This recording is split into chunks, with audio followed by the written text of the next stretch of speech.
Flag salute. You're standing up, Wayne? Not at this moment. I pledge allegiance to the flag of the United States of America and to the republic for which it stands, one nation, under God, indivisible, with liberty and justice for all. Oh, thank you. Open Public Meeting Act statement. The New Jersey Open Public Meetings Law was enacted to ensure the right of the public to have advance notice of and to attend the meetings of public bodies at which any business affecting their interest is discussed or acted upon. In accordance with the provisions of the Act, the Board of Education has caused notice of this meeting to be published by having the date, time, and place thereof posted at the Augusta, Branchville, and Sussex post offices, and notice sent to the New Jersey Herald, the Star Ledger, and the clerk of the boroughs of Branchville and Sussex, and the townships of Frankfurt, Lafayette, and Wantage. Mission statement. High Point Regional High School, in partnership with staff, family, and community, is dedicated to the quest for individual excellence. By fostering high standards of achievement, we prepare students to become responsible and productive members of a diverse society. Jim, can you give us a roll call? Mr. Ancliffe. Here. Mr. Arnold. Here. Mrs. Anderson. Here. Mr. Dunn. Present by teleconference. Ms. Smith. Here. Dr. Carrazza. Present on the phone. Ms. Nugent. Here. Mr. Doma. Here. Dr. Kehoe. Present. Dr. Ripley. Here. Seeing everybody's present, we'll start the training session. All right. Okay, let me introduce Kathleen Helwell. I think you all know her in case you don't. Who is this man at the end here? I had to go out again and see if I was in the right She did go out and area. walk back there. Very spiffy. Putting on your Sunday best for us, Thank you, huh? Kathy. I know. Oh, whenever Kathy shows, I know. Oh, there you go. Double credits for this session, then. Here you go. Oh, thank you very much. Thanks, everybody, again. It's always my pleasure to see you. Just leave it for when the Whoever gets it. Thank you. Materials for our people. Thank you. Yeah, you can probably just leave it down there. They'll show up. All right. Thank you. Okay. So, Yeah, can you pass me a diet? Sure. all right, guys. So tonight we're going to talk about the board's role in finance and budget development. And for this one, it's very conversational because it does, of course, rely on the expertise of your business administrator, if you don't mind, Jim. So I didn't think you would be flustered at all about that. But what's interesting to me is that this was one of the board's priorities because we have a lot of training sessions coming up, and we're going to talk a little bit more about that before I leave. But I'm also kind of wondering what kind of questions rise to the top when we're talking about the board's role in finance and budget development in this topic. Why was this, what are your thoughts on that? And I will preface that by saying there's typically two schools of thought. There's those who are just really, feel the weight of the world on their shoulders, that they have to know everything about this particular process and all the line items and every little in and out, and then the ones whose eyes glaze over. It is not your thing. It is not why you are on the board. You'd rather somebody else handle it, and that's fine with you. So I'm kind of wondering, if I'm not quite sure where all of you fall, if there's somewhere in the middle, but are there kind of things that you want to get out of this particular session at the outset? Yes. My deal with all of this, and why I'm excited that we're doing this, and I am, is that last year we had such a disaster putting our budget together that 3 of our board members resigned in the heat of battle. Okay. It seemed to be a power struggle. It seemed to be who's got the right, who's got the power to put the budget together, who's got the right to withhold information. It was a big mess. Wow. Yeah. Okay, that sounds really ugly, and I'm sorry for that. She toned it down. But look at quite a the bit. Right, the upside, the upside sometimes of she that, explained this it is the instead of board me. now, Yeah. and that's a very, you're right, Leanne, I am happy with this. Yeah, it was a big Well, mess, I'm so- glad you told me that Yeah. before I came in tonight, so, okay. But I did bring with me this marvelous packet, and I am not being facetious when I say that. There's a lot of great information in here. And the good news is that I'm listening to what you're saying, And what I can tell you at the outset is that this is a communal process, really, and there's a lot of things that is not on the board at all, but you all contribute to it.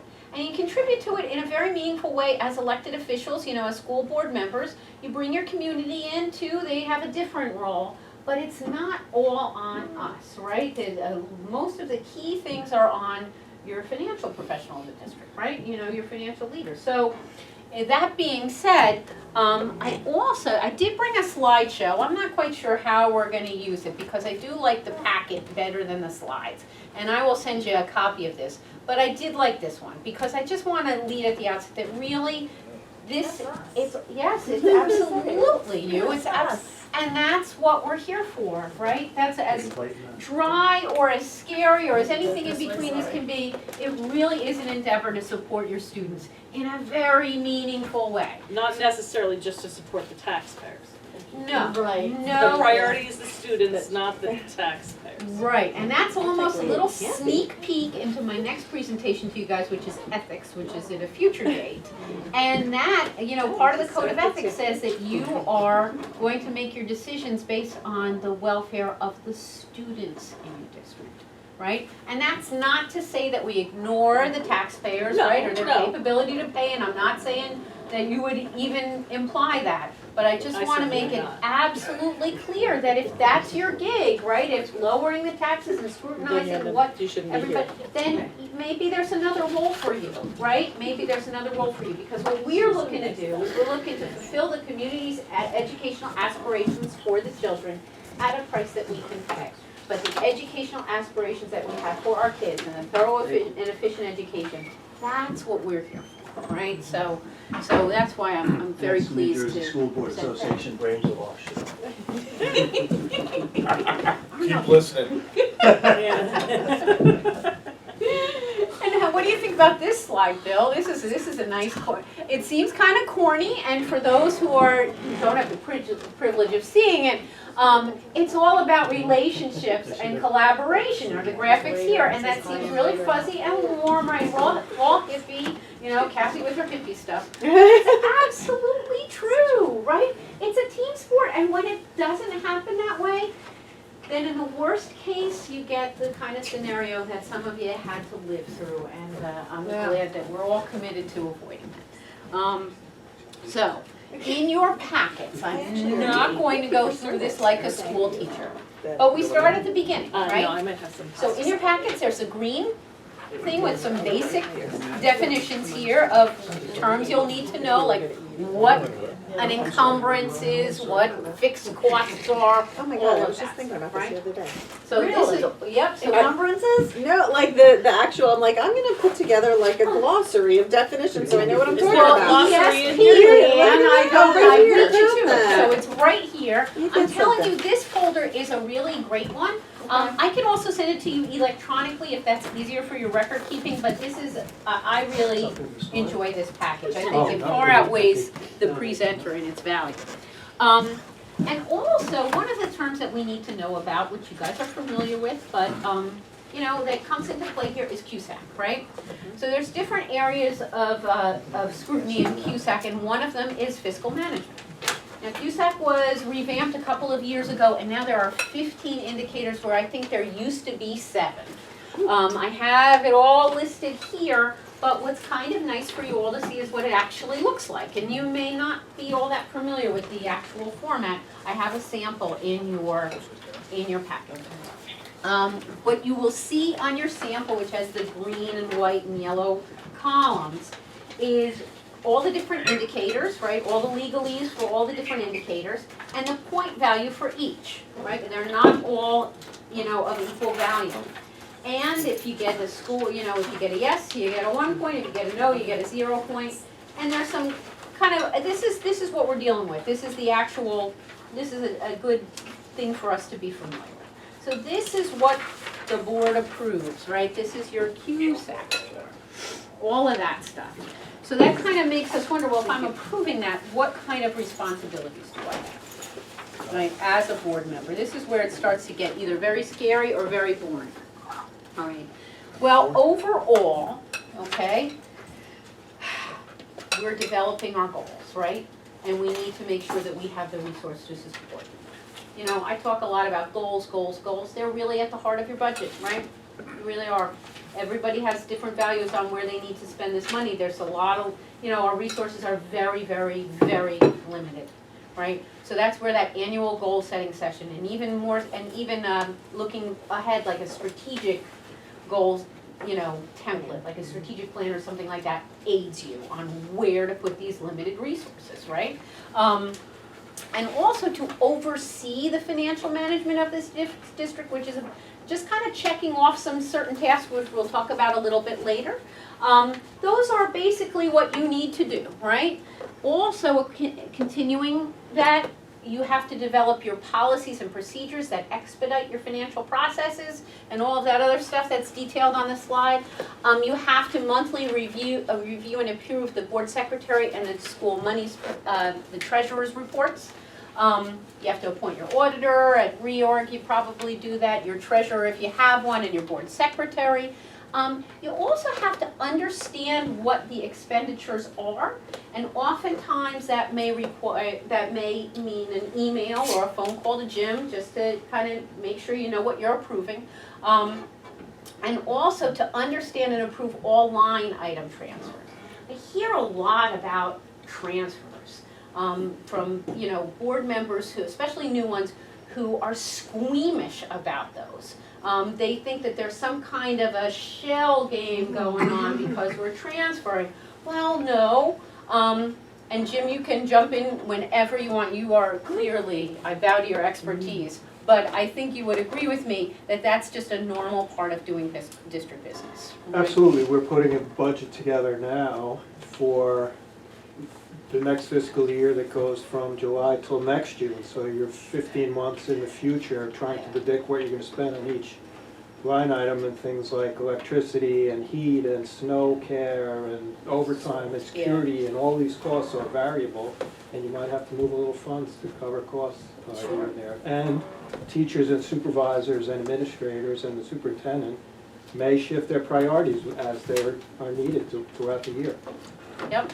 Absolutely, Yeah, and there may be opportunities, right, that present themselves that you need to fund. So, yeah, and you're probably, Jim, also not as you're working on.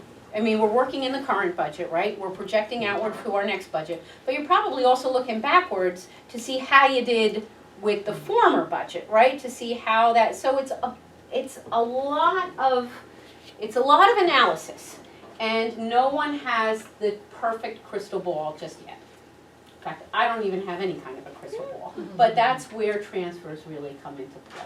So don't be squeamish about transfers. They are totally normal.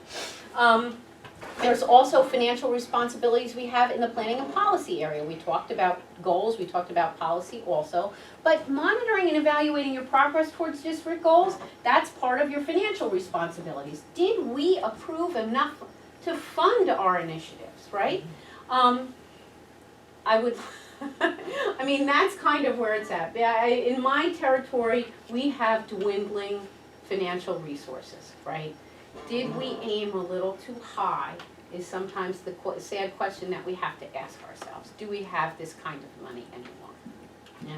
So that's what that's about. Okay, so the budget, right? The scary budget. Well, the good news for board members is that we don't create the budget. We do not write the budget.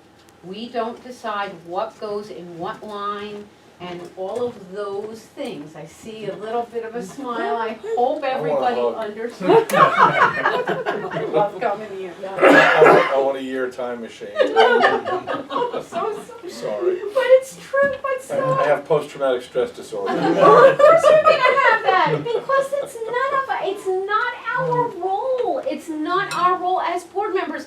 And that is honestly the way it should be. You've probably heard me say, I've said it before, it's a wonderful thing that board members are lay people, right? We do not have to have doctorates in education, every one of us. That's not what we're about. We also don't have to be CPAs. We don't have to balance the books. We just need to make sure that they... anything wrong with being a CPA. Well, it depends on the CPA, right? But you're right, just like there's nothing wrong with being an attorney or, or a homemaker or anything like, so that's really, that's where that whole collaboration stuff comes Or a in, school administrator. right? Because it's a conversation, and that all comes down to those other bullet points, right? You have to understand what the implications are of the budgets that are put in front of you, right? You need to be able to speak to it, and reaching a consensus on a budget that's appropriate for students and taxpayers that support student achievement in the broad sense, in the broad sense. You don't look at it and say, wow, look at everything we're budgeting for paper. I thought we were a paperless society. That's not for us. No. That's not for us. What we need to ask our business administrator, our superintendent, our finance committee, if we have one, is how is this supporting student achievement as we define it here in High Point, right?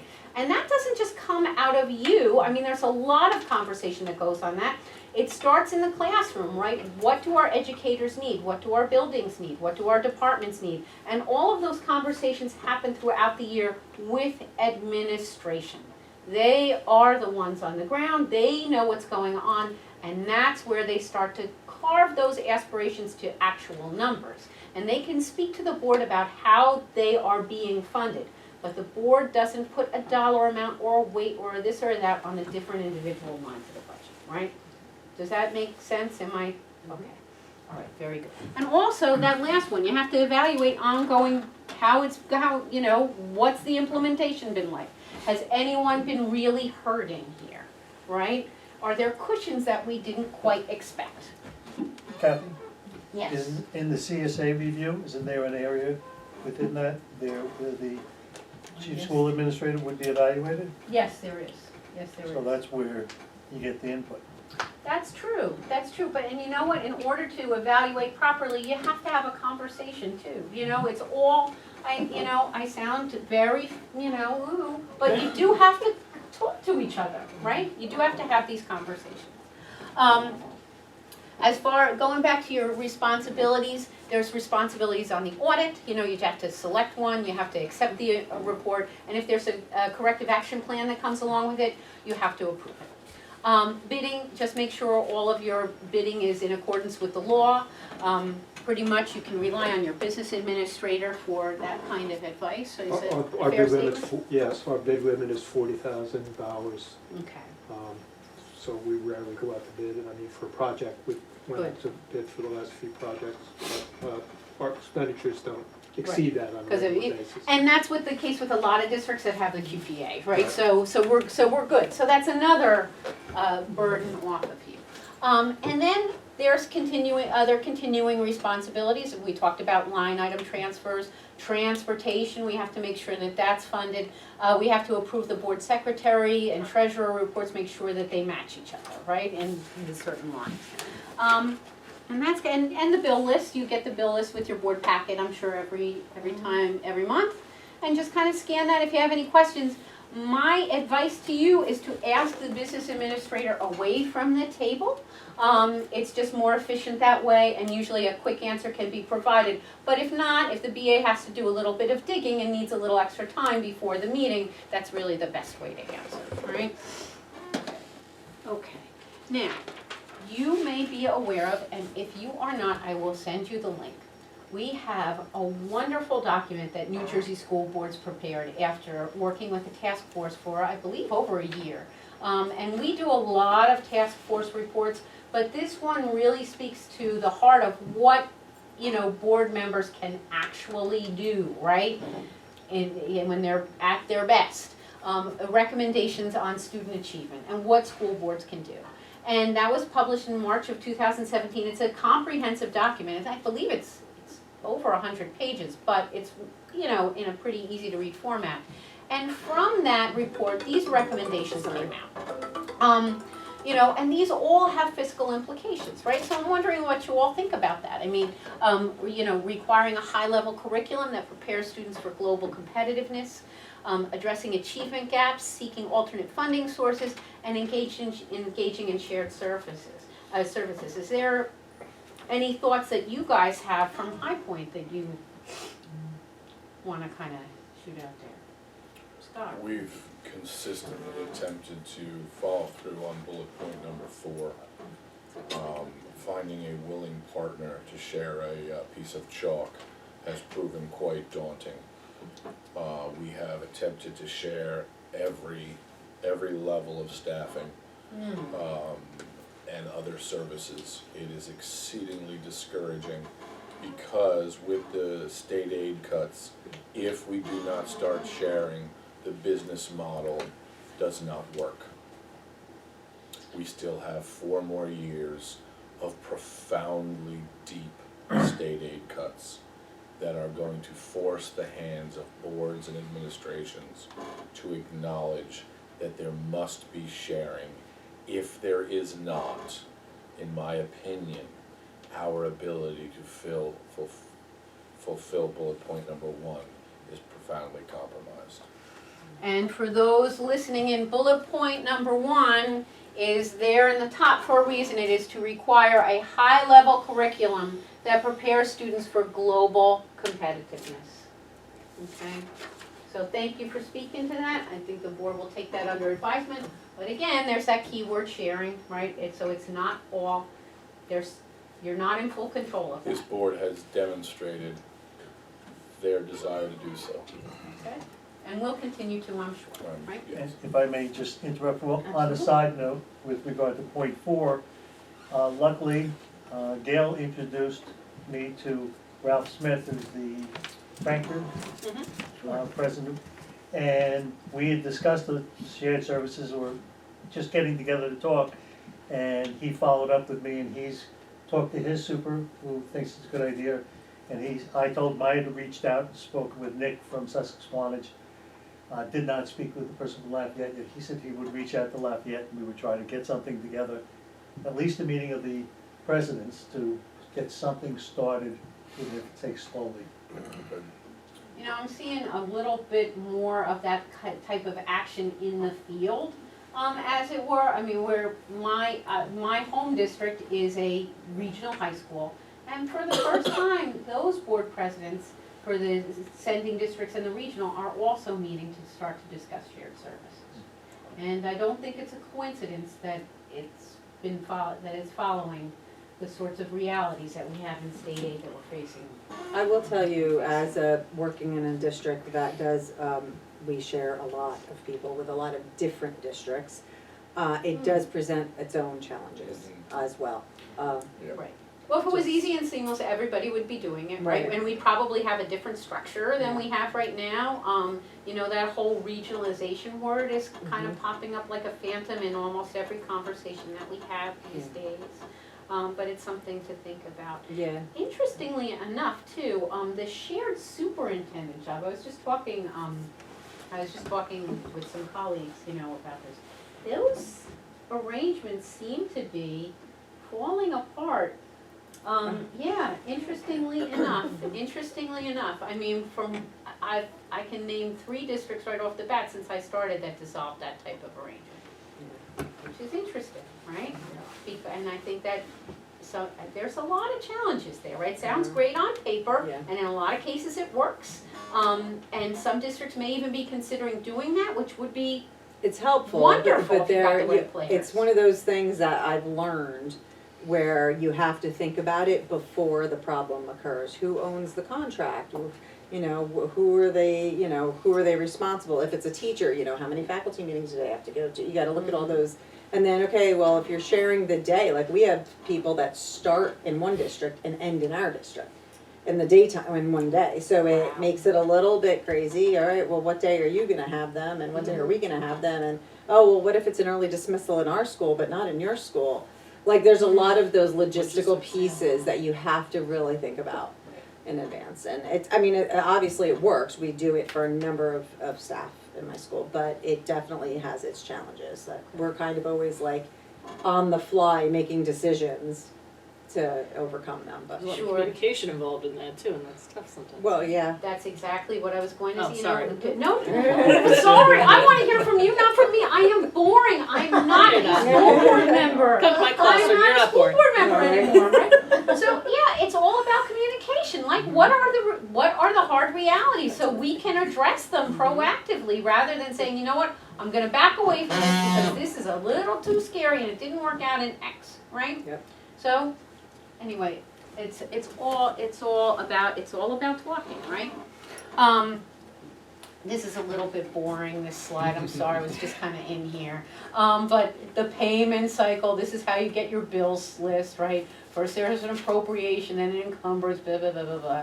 Little boring, right? Any questions on this guy? It's in your packet, I believe. Okay, I don't know, what do you think about it? Well, really, honestly, it's those last three, right? The board, the list of bills, the board agenda, and the payment that probably would garner most of your attention. Is that a fair statement, Jim? What do you think? Absolutely. Okay. You know, a review of the bills list and something jumps out at you, Right, you know, it's usually, as you said, a 5-minute, 2-minute explanation. exactly. Okay, good, all right, I'm glad, thank you, I was dreading that slide.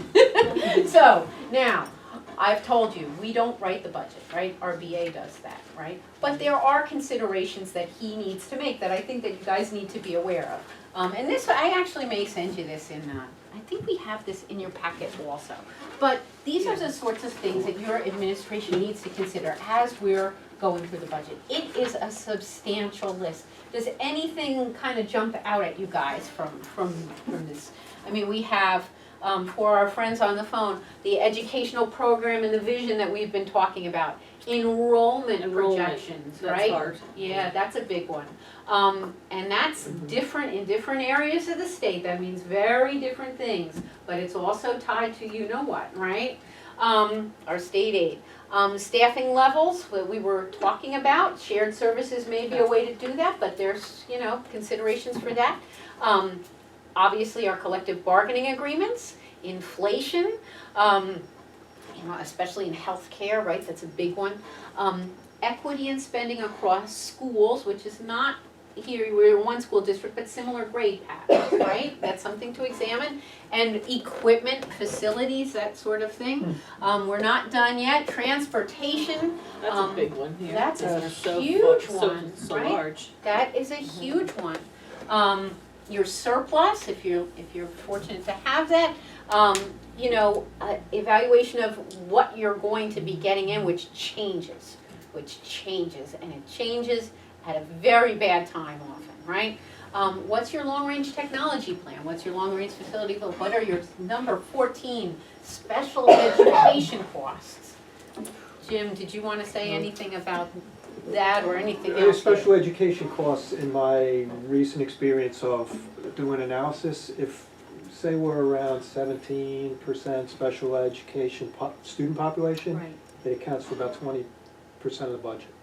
Wow. And some of that is, you know, unfunded mandates by the department and for various reasons, but it's a lot, it's a fifth of the budget. That's huge. Mhm. For 17% of the students. If you consider that everything, you know, Right. the special services, transportation, out-of-district tuition. Which you have to, everything. which you have to, yeah, it's all absolutely, all yeah. mandatory, yeah, non-discretionary.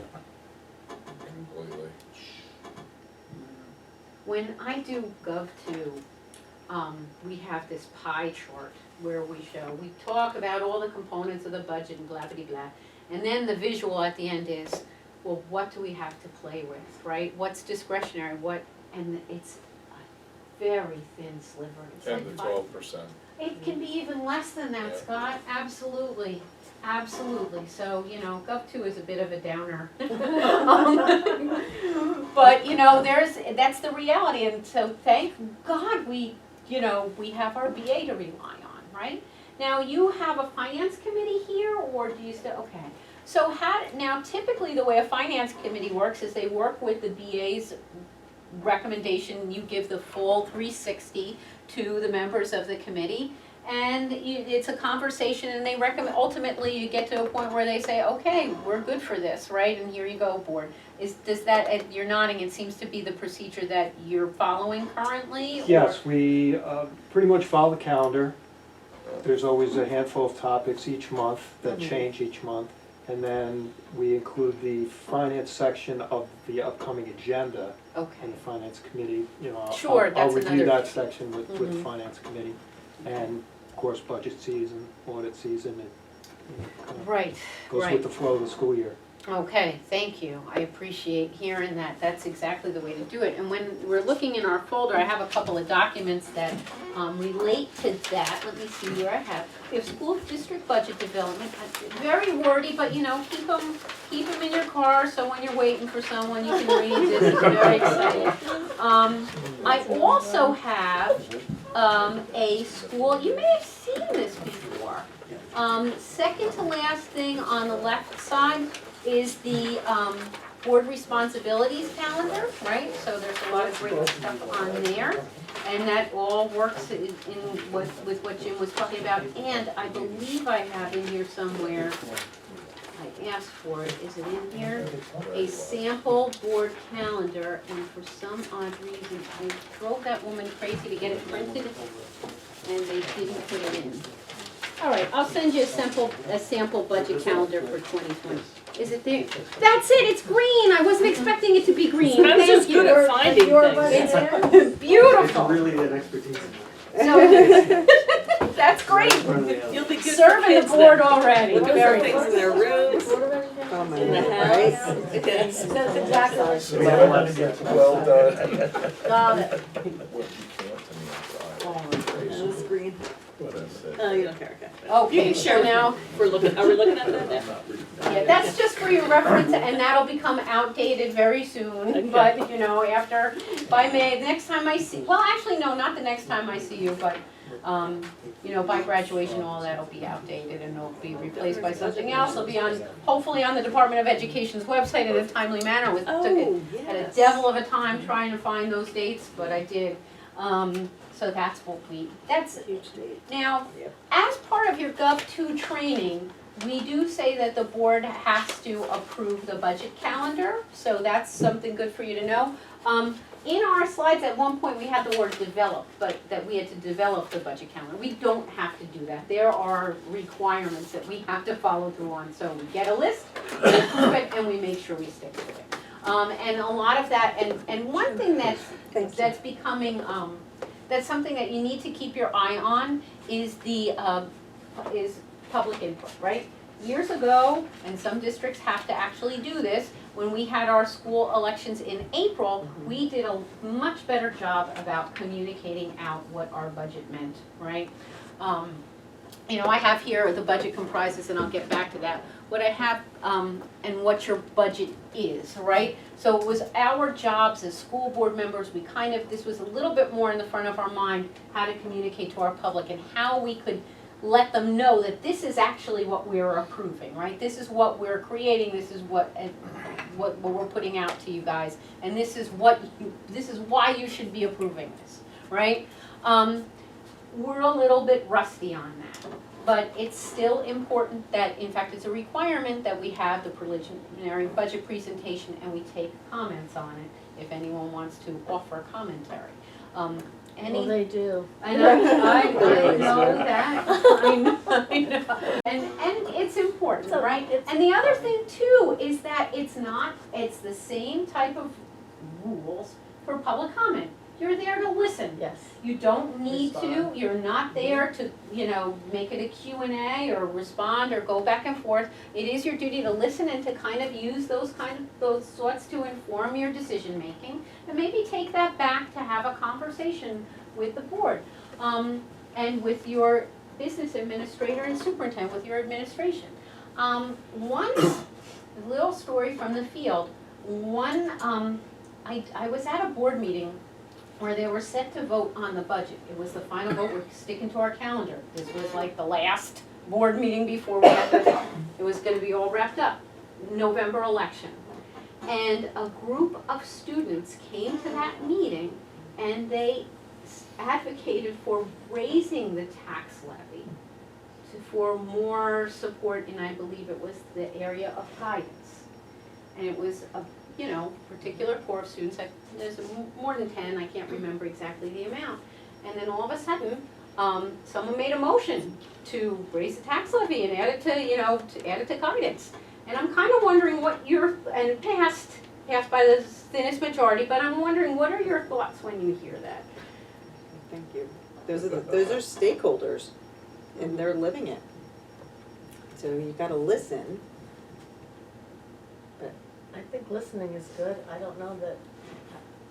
You need to have a depends, lot yeah. more information, Yeah, but you right. don't want a knee-jerk reaction to an angry Right. mob. But maybe it wasn't, maybe it was like, oh, okay, maybe the Or maybe it was a superintendent. consideration before, Yes, and maybe the they, you know. superintendent said, I agree with those kids, and then the board goes, okay. I'm I mean, hearing I don't some know. really good words here, and that's before, right? So a lot of this, we need to kind of mine our stakeholders for this sort of input before it's time, because a lot of work goes into that budget. I don't know if I were a BA, if I would have been really pleased by that, even if it was to, buy me a new wardrobe, right? It's like, there's a lot of work that goes into this document Yes. before our final presentation and vote to the board. So that, I think to me, that kind of points out the importance of having a conversation, of making sure that we kind of know our community's aspirations before we have, and I wouldn't say, I don't mean like a mob mentality or an angry No. mob or this or that, but you're right, I mean, if one stakeholder group, especially a particularly sympathetic stakeholder group comes in front of the board and gives you the same, point of view, it is difficult not to make those knee-jerk reactions unless you say, we have done our homework and we've worked with administration and we know that what we want for our kids is taken care of in this budget. And if there's something that we weren't aware of, well then kind of shame on us, but that's a future conversation, right? I mean, We did that that's the, last year. And what we do is, we don't change our budget, we change how we allocate. So, as we go through, which is what you were talking about earlier, that things change as you Mhm. allocate, or you budget X amount of money, your tax levy, you got this much from the state.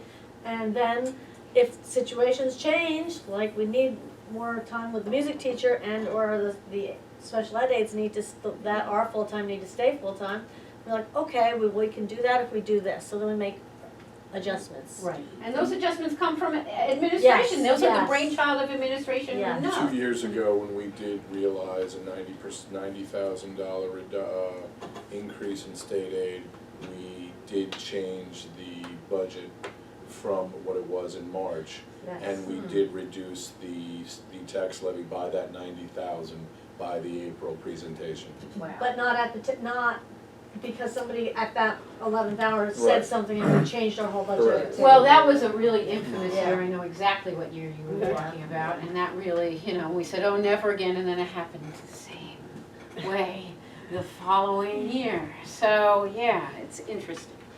Okay, let's see. All right, so, basically what this wordy slide is all about, you just have to honestly, and this doesn't happen on your first day on the job, but you have to understand basically the board's role, period, and then how that relates to the budget, right? Understand our policies is a big one, right? Understand what are the demands that your curriculum will require of the district, including staffing, right? And materials, right? And time. What is the budget process like? I'm telling you, I love that folder. It's got lots of great stuff on it. But rely on your business administrator for a lot of this stuff. He is a phone call away. You all know he's a lovely, cooperative man who wants the best for the district and the fine board members who serve it. So he's here to help. And there's also, if you have an issue, or if you have something that's near and dear to your heart, an initiative that you would like for the district to start to proceed, that's a conversation for the table, right? That's that offer meaningful and constructive comments and questions. God knows you're going to get questioned on it, right? So there's nothing wrong with you understanding beforehand, right? Okay? Let's see, what else do we have? And that, I think, kind of wraps us up a little bit early, right? I almost skipped the slide. But again, we talked about this. You hire your professionals, you hire an auditor, that's kind of. It's just fine. It's just fine. Okay, you are right. You are correct. How are you? Right on time, Wayne, you get Just to for the miss all last these. slide, right? Look at these exciting graphics! Look at these graphics you've been missing, I'm so sorry for you. I have to imagine it. So that, and that kind of sums it on up. And to go through our packet, because my last slide is questions, which of course we'll get to. But I think I have, school finance 101 is another one of those definition things, so you'll probably want to hold on to that one. That's kind of defines what the different funds are and, what the secretary's report is and all of that. Your budget is a beautiful document for, especially for newer board members. It's a 3-pager. It has a lot of technical, you'll also like that's got a lot of technical terms in it that it's defined. But I'd also like to point you out to this, I'll go home and you'll be like, what is that? Right? This is just a chart, a flow chart on who is involved. It's right out of Gov2. And one thing, and I'm just kind of wondering if you can sort of, if we look at it, right? I mean, it's a little bouncy, but it shows all the players that are involved, right? So we've got the taxpayers that are funding your budget, right? I like how it goes to the board secretary, Oh gosh, it's, yeah. not to the board. Well, that's that's what I was exactly kinda right. wondering, Well, yeah. that's, you know what? Yeah, because the board secretary is preparing that document with the superintendent. So it is, I'm telling you, this is the reason why we're talking about this, because this document is a little messy. So I just want to kind of explain it. And you have the treasurer and of school monies and the auditor who work as checks and balances, right? They're different people. You do have do you have a treasurer? We do. Okay, excellent. Wantage Township, she's also the Wantage Township treasurer. Okay. Oh, we share? No. No, silly. The statute used to read that the township treasurer gets offered the job of the school treasurer first. But I believe the statute has changed, but still commonplace in many districts. Yeah, some don't even have a treasurer, but I think that's. Yeah. I wouldn't It's want to be great, in that and position. And she's a great treasurer, she really is a resource and an asset. Oh, What do they do? What does she do? She helps to reconcile all of the accounts, so if we have 9 accounts, she's the person who looks at the outstanding checklist and reconciles our cash. So her and Dawn work together, and she is a check and balance. Okay, cool. All right. So, also, the commissioner has to approve things we have for there, right? Or rather, the executive county superintendent, who's the commissioner's representative.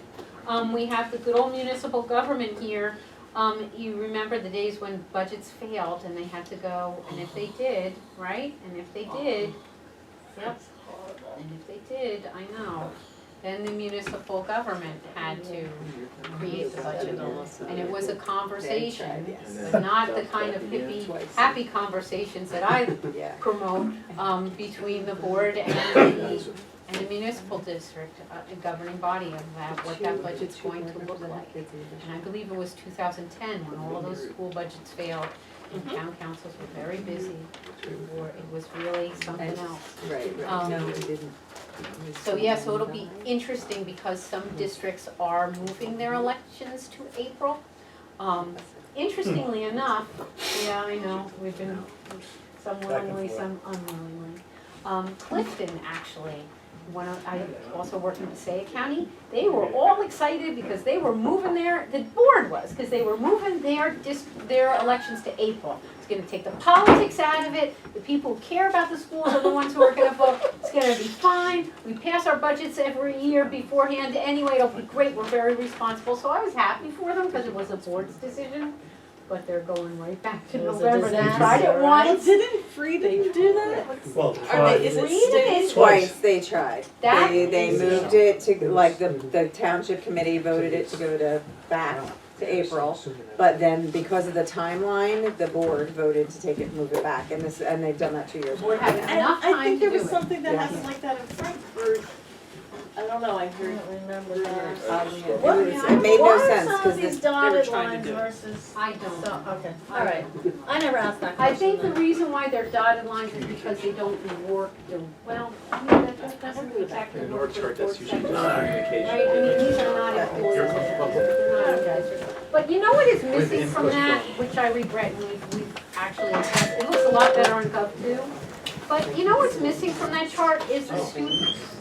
So what I want you to do, if you ever come across this again, is write the word students in big letters right across there, because that's really the most. Where do they go? I would put them right across the whole thing in big letters. That's honestly why we're doing what we're doing. And I know you guys know that as soon as we were talking about it, it was obvious that it resonated with you, and keep it that way. You know, keep it that way. Because that's what we're here for. You know, that's why we go through all of this stuff, and it's not easy, and it's dry, and it's when we're called on it, and this and that, but it's worth it, you know, it's worth it. To give your kids a fine education, that'll serve them for the rest of their lives. That's why we do it every year, right? Every year. And so that's our training on the board's role in finance and budgeting. Thank you, John. Thank you. Honestly, it was a lot of good information. That folder is fabulous. Kathy, one thing that I don't, please do not presume that I'm in any way, is one of the things that I see either de-emphasized or not emphasized is the cost of facilities maintenance, Thank you. which doesn't necessarily have to go for referendum. You can actually budget for that, as you're aware, in capital maintenance, If you, yes. which is what we're doing this year. Which is why you're gonna swallow hard. Thank you. But you have to maintain, you see, you talk about curriculum and programs, but if we don't maintain the integrity of the facilities, curriculum and programs are compromised as You're well. absolutely right. And I think that bears repeating in a louder voice, that, you know, the importance of facilities really can't be overemphasized if you don't have a safe learning space, right? We hear the word safe a lot. Safe, if you don't have a safe learning space, all of this good work is put at risk. And the other thing too is, especially with the 21st century education that we want to offer our children, right? That requires a certain level of, at the very minimum, upkeep, at the very minimum. But we're also seeing a move towards more collaborative learning and spaces that need to reflect that. So that can be, you know, that doesn't come free, and it's not a matter of just putting a chair here and putting another chair there. I mean, am I getting that right? I'm not a superintendent, so am I getting that right, Scott? Sure. You do have to make some decisions that, you know, that impact your ability to innovate to the degree that you would like, because you have constraints. Thank you. Kathy, question. Sure. Nothing binding, no pressure, but what are you seeing with regard to districts and their usage of bank cap now versus, is there any You know what? trending? Is there any? And thanks for saying not binding. I'm seeing a little bit more of it in my limited field of vision, right? Because I don't keep tabs on everybody. But there's a little bit more out there. There's less than I would have expected, to be completely candid. There's less than I would have expected. I am seeing an uptick lately in referenda, you know, especially for facilities maintenance and things like, you know, projects like that. But I'm not seeing as much clawback as I would have expected. But there is more. It's coming. Because, yeah, I mean, there's really, you know, It's I gotta be a mean, response to the state aid cuts and. well, of That's course, it's coming. and rightfully so, right? And rightfully so. I mean, districts can go up to 2% without any kind of, you know, it'll sail through, right? Go over, you gotta, you know, then it's back to the old days, which is something that we used to do, but it was kind of, You know, over the 600 easier. school districts, roughly 400 gained aid and 200 lost aid. So maybe, I'm not sure what Yes. the rest of your districts are, but No, if you gained aid, you I'm- probably I'm- wouldn't go for, well, that's, well, I'm talking about the districts that, The 200, yeah, I'm right. talking about the districts that have right, lost. right. I will tell you that when my last year as a board member, right before I came here, and we never lost, Jim, we never lost. But, you know, the picture on the horizon was kind of scary. And so, we started entertaining, thoughts of that type of clawback, but I got this wonderful job, so I have to miss I'm on board as per NJSBA policy, and from what I understand, the board did not go for the clawback. But ultimately, it did, and this past year they did that. So they went to 3% something instead of just the typical 1 point whatever that they had been doing. Right. And that was a little surprising to some members of the community, but we had the luxury of not having to, put that at risk. It was a solid document that was able to, be sustained, so. If bank cap is available, I would be shocked if not everyone in the county other than Newton did not go to bank cap. We'll take a look at that, right? We're looking at we're gonna exceed 20% state aid reduction in the last 3 years. And that's profound high. Yeah, it's stultifying, right? I mean, when It you is. think about it, I like that word. I use it a lot. What was it? Stultifying, stupefying, from, just, Is that a U or an A or? there's a U in there. German? Stultifying, I don't know that one out. I'm an English teacher, but. All right, Thank you're very welcome, Thanks. and Yeah, thank you. I'm wondering, when let's Next talk month. Good about. segue, thank you for that. We've discussed 3 more topics. We've discussed ethics, finance, and 12 rules we always break. Is that still the general Well, consensus? to be fair, it's not 12 rules we always break. Yeah, I thought we It's talked about 12 danger declining signs. enrollment too. The second part of that sentence was, are those the ones we want? Right, All yeah. They, Add declining enrollment to that. Okay, Well, we so can talk about it. let's talk about, or if you don't want, Well- I have you down for, well, Bill, I'll yield, That, I mean, the next thing is, lead us through this. some heathen who set the schedule together, I was wondering if he's reconsidered yet, next month and moving it to a different day.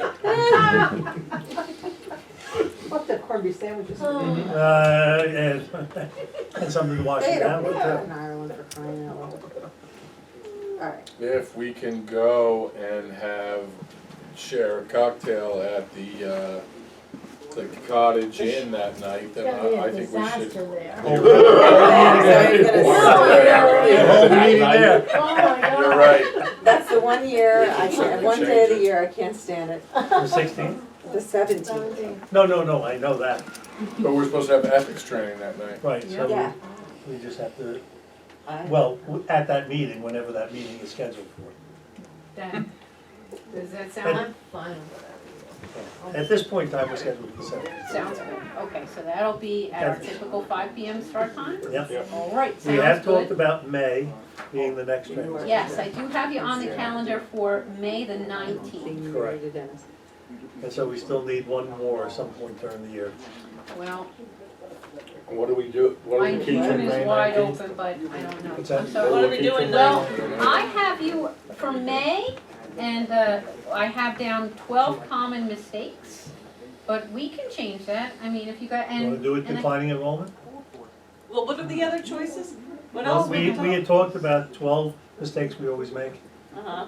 12 yeah, common 12 mistakes. common What mistakes. else? 12 mistakes we And always that sounds make. What very were the other ones? self-flagellating there. It's not meant to be It was that just way. an idea, I mean, like everybody else, whatever you guys think. Yeah, I mean, I just don't- wanna, I'm That one not jumped out at me, but processing it well. doesn't have to be that. So for 12 sure. mistakes, What's next month, ethics? and doing Ethics, yep. ethics, and what was another one that you had there? Well, you- Finance, but we had talked about possibly doing budget and finance together, they're actually 2 separate modules. So, Well, we've got, if you look in your folder, we've got the menu, the colorful menu of options. And even though it's kind of, it's a little bit outdated because I don't think we have, we don't have our social media thing on there, which we do, that's a new program. Yeah, that's interesting. That's a good one. Yeah, I like that one. And I don't, did we do open public meetings act here? I don't think we did. Did we? We did, absolutely, and that's not even on here either. And you know, there's a really exciting sounding program here that I think we can strike off called norms. I don't know. I think that's actually outdated, we never get any, all these things, something called norms. And also, what else did we take off the menu? Education reform initiatives is not. So, yeah, we have to. So between Why don't we- enrollment, We need to- oh, Why sorry. don't we go, we already have next month's Right. That's next designated. month. Why don't we all take the time between now and next month to decide what we What we want to want work for with? May. And we'll figure Yeah, it I out mean, then. these are, Because we I got can get these things Yeah. together lickety split, so Okay. that's perfect. Okay, sounds good. And we'll let you know what day in March it's gonna take place. All right, I'll be ready for you. Thank you so much. Thank you Really- guys. really you. do It's a appreciate it. pleasure. That's good, oh, thank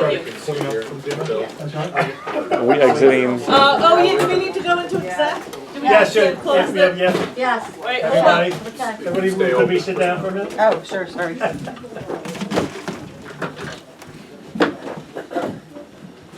Doesn't count if you're not proceeding. We have a motion to go to executive session? So moved. Second? Second. All in favor? Aye. Opposed? Seeing nobody opposed, we'll now go into executive session.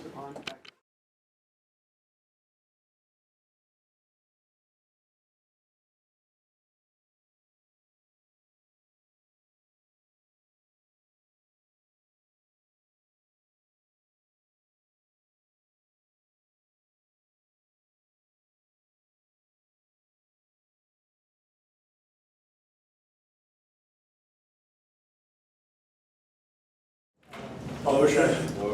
Second. All in favor? Aye. All opposed? Seeing nobody opposed, we're back in public session. Excuse me while I get organized. Unfinished business. Do we have any unfinished business? Seeing no unfinished business, I have approval of the minutes. We have the regular meeting minutes from January 20th and the executive session minutes. Do we all vote? Second. Roll call, please. Mr. Ankliff? Yes. Mr. Arnold? Yes. Mrs. Anderson? Yes. Mr. Dunn? Yes. Dr. Karatza? Yes. Ms. Nugent? Yes. Ms. Tadona? Yes. Dr. Tito? Yes. Public comments. These are, at this point, it's on agenda items only. In accordance with the Open Public Meeting Act, we will open the public comments on agenda items only at this point. Each speaker should state his or her name and address before they start, and you'll have 3 minutes to address the board. I'll put a timer on it, it'll go off, and then hopefully you'll respect that if you run out of time. Appreciate it. We'll limit the section to no longer than 45 minutes. Please be respectful in your comments, and you are being recorded. Do we have any public comments? Seeing no public comments at this time, we'll move on to the presentations. Student council? Okay. Seeing no student council presentation at this point, we'll move on to the HPEA. The HPEA representative wasn't able to make it tonight, so we'll forego that presentation and move on to the principal's report and athletics.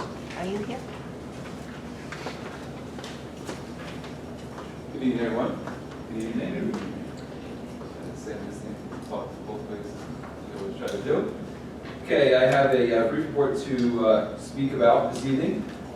First, going to do the principal report, and we'll go into athletics.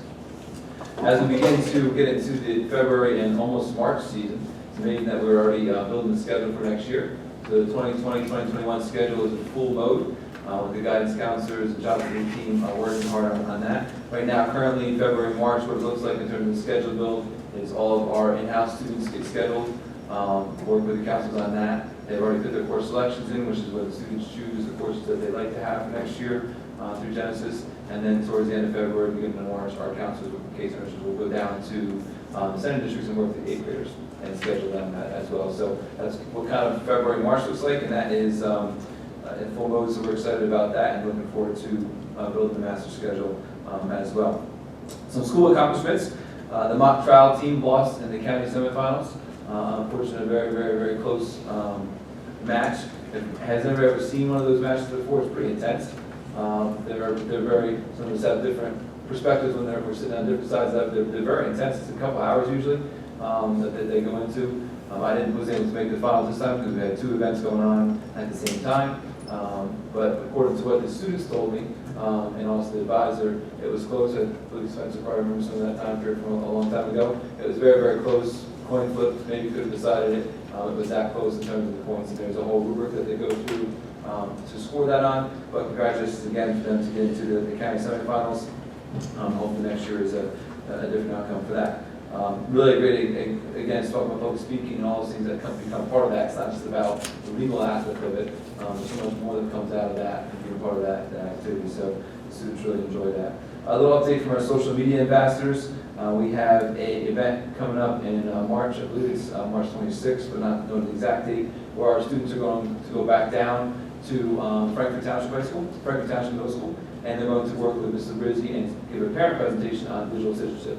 Second year we've done that. We've been asked to come back, so it's a good thing. And they did that last year. It was all student-led presentations coordinated by Mr. Fenline and the Media Tech program. They go down and they speak to parents, it's open to anybody in the community, and they do a great job. And it's almost like an ed camp style, where they offer multiple topics to speak about. And it's really quite interesting to see the students up there presenting and the parents asking a lot of information about what is this and what's TikTok and what's this and what's that. And as they're learning it, 5 more things are coming out, so it's hard to keep up with that. Another thing, just a notation, is our students from Social Media Ambassadors, you may have seen that in the paper, but participated in a Meal for a Meal, which was a local, again, community fundraiser. A student that was lost several years ago, Franklin Township, they have developed this awesome program where they, and the Franklin students, again, take ownership of this, and they support, work, cook with many local chefs from around the area and far away at Promo Farms, and they did a huge fundraiser for that. The neat part about it, besides the fact that it's pretty much all student-run, student organized through Franklin Township, is our students that were the social media ambassadors that were invited to be part of this event were part of the original circle that began the event. So now they came back. I know Chris had some of that as well. Now they came back and were part of the media ambassadors covering the program. It was really a nice 4-year circle to see that happen, and they're very proud of being part of that and were recognized as well for that aspect. So it was a pretty cool, again, example of full circle with the students being involved in a great community event. Some of our art students that were recognized recently, the Artsonia Artist of the Week is Zoe Tiger, one of our seniors. Artsonia is one of the software platforms that we use here at High Point, where we basically take our work, the students' work, and put it up so everybody can see. Artsonia does this regularly where they choose students from around the state. Zoe was one of the artists that were chosen, and then you can vote on them as they go throughout the weekend. Zoe was chosen as the student of the week, so that was a nice thing as well. We also had the Mount Olive Art Invitational recently take place in the last couple weeks, and we had 2 that placed there. Kylie Nitt, first place for photography, and Sarah Ransom, 3rd place for crafts and sculpture. So again, a great event overall, and really we're happy about that. Some additional things that were going on kind of in the last couple weeks, just to get you updated. Liv Worthington and Preston Chirac got first place in the debate team competition that were led by Ms. Loyola. Did a fantastic job with that. And Liv and Preston did a fantastic job. I remember getting the live text updates because it was down in a Morris County school, West Morris. And Corey kept on, Mrs. Loyola, sorry, kept on updating me via text. We're in the semifinals. Holy smokes, we're in the finals. Holy smokes, we won. And it was like just kind of how that half steamrolled. And they were so excited talking to Liv and Preston. Again, an example of a club, an extension of the classroom, and how they've been able to perform and work again on their presentation skills, and they're going to be doing great things as well. We also recently had, I know Bridget and Ryan are here, we had a fantastic pancake breakfast that was last week on Friday for Valentine's Day. We really enjoyed that. We always enjoy food, especially when it's pancakes and sausages and bacon. And Bridget and Ryan and the rest of the class, Mrs. Smith, who organized that, did a fantastic job. And that was a fundraiser again for SCARC, and outreach for SCARC. And it really was a nice thing. But again, those are community events that take place on a regular basis. We don't always have huge newspaper articles about them or huge blasts about them, but that's what makes High Point special. And a lot of the staff were part of that, and they was standing room only when we came in to sit, which was awesome. Some actually brought most of the students from their classes down as well. So again, a pretty cool community thing. No worries. Pretty cool community thing to see as well. Thank you to Todd and Order for coordinating our senior night in basketball. Mr. Kreiner were talking about the game last night, and the girls defeat Hackettstown in the close game. The boys fought like heck and lost in the end. At halftime of that senior night, Nick Boyle was recognized as well. And again, just I know it's spoken about in the agenda tonight, just a really nice community event to see Nick come back. He's a busy person, and have him come back and be honored with his number being retired. He does a lot for our school and our district, just as a presence in terms of being there for alumni and current players as well. As a part of the program, it was a pretty neat thing. He did a nice job speaking about how High Point was part of the building blocks of his foundation to where he's at now. So that was pretty cool to hear that from an NFL player, that the foundation was laid here at High Point. And that was a neat thing as well. So that was a great event. In closing, if I could just wrap up some more athletic stuff, if that's okay? Any other questions about any of the school things? Okay. You can see, Mr. Campbell has them queued up there already, but we have another wrestling state championship in the house. I know it's a tradition here at High Point. One of the first things you hear when you say High Point, and you got to describe kind of where High Point is, like, High Point, like the highest point in New Jersey. And they say, you have a wrestling team? Like, yeah, we're pretty good. So that's like the second thing that comes out of it when in discussion. So number 6 overall, I believe number 4 for Coach Gardner, second and 2 in the last 3 years. Not a bad stretch. Not a bad stretch overall. So one of the things that you look at.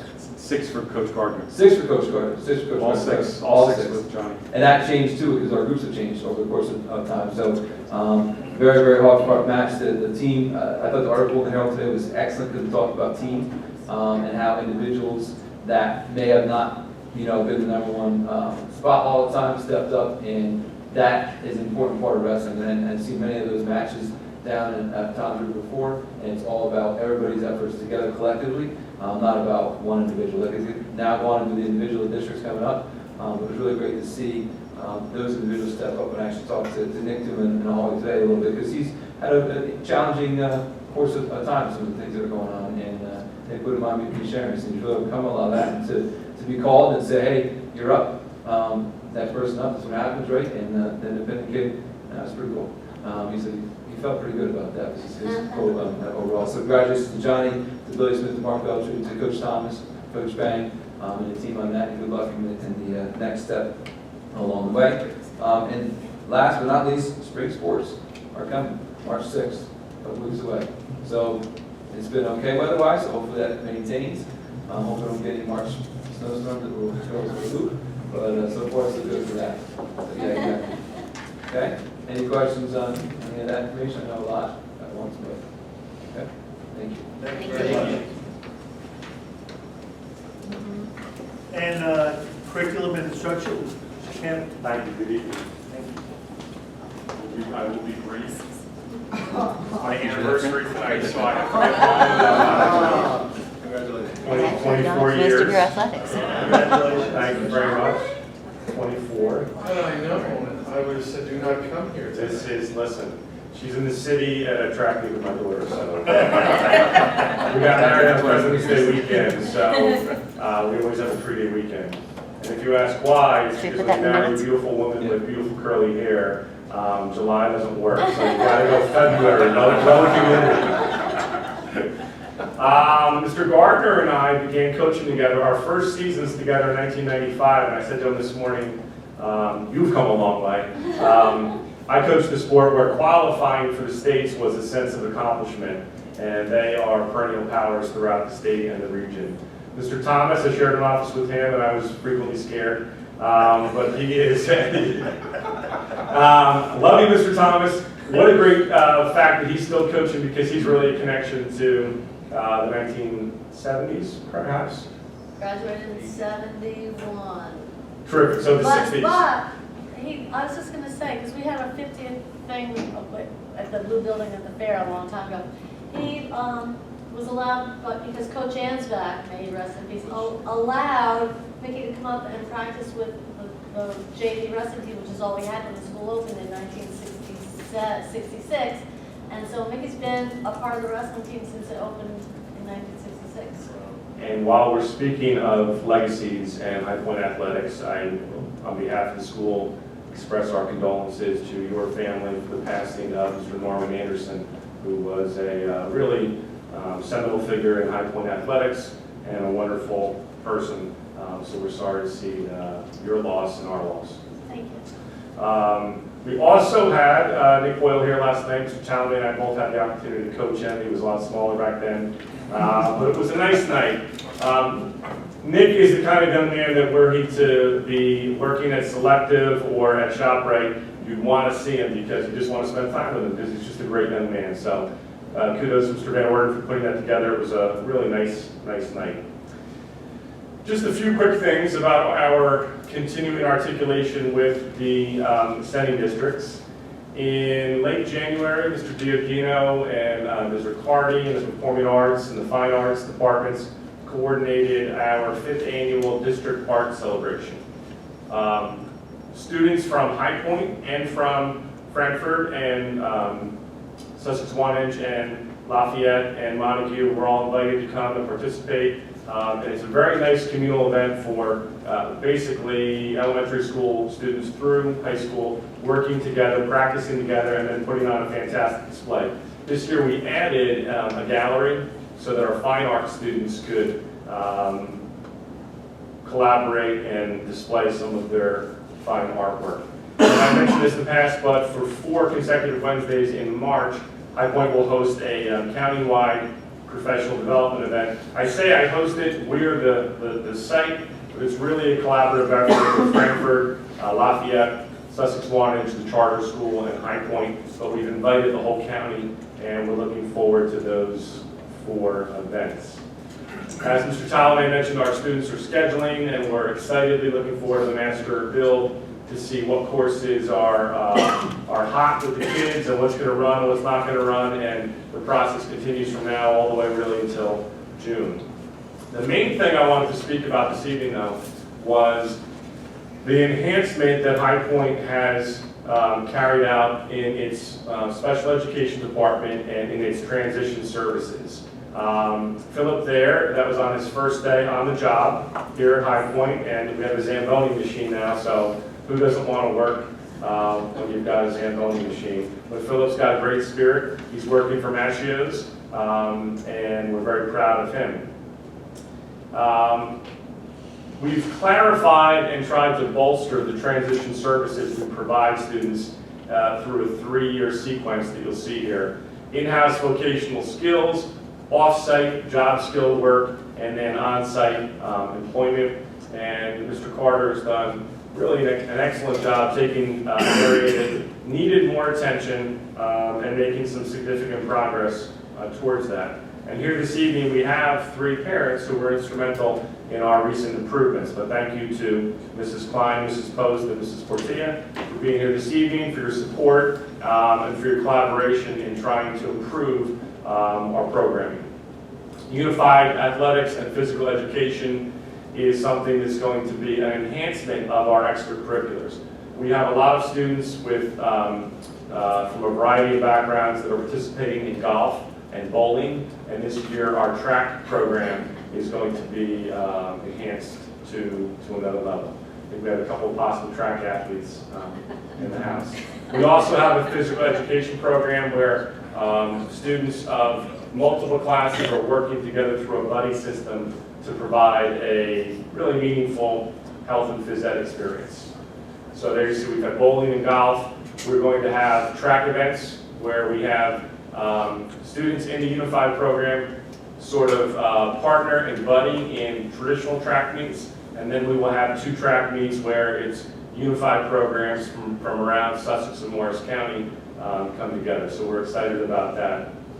Just a snapshot of a few things.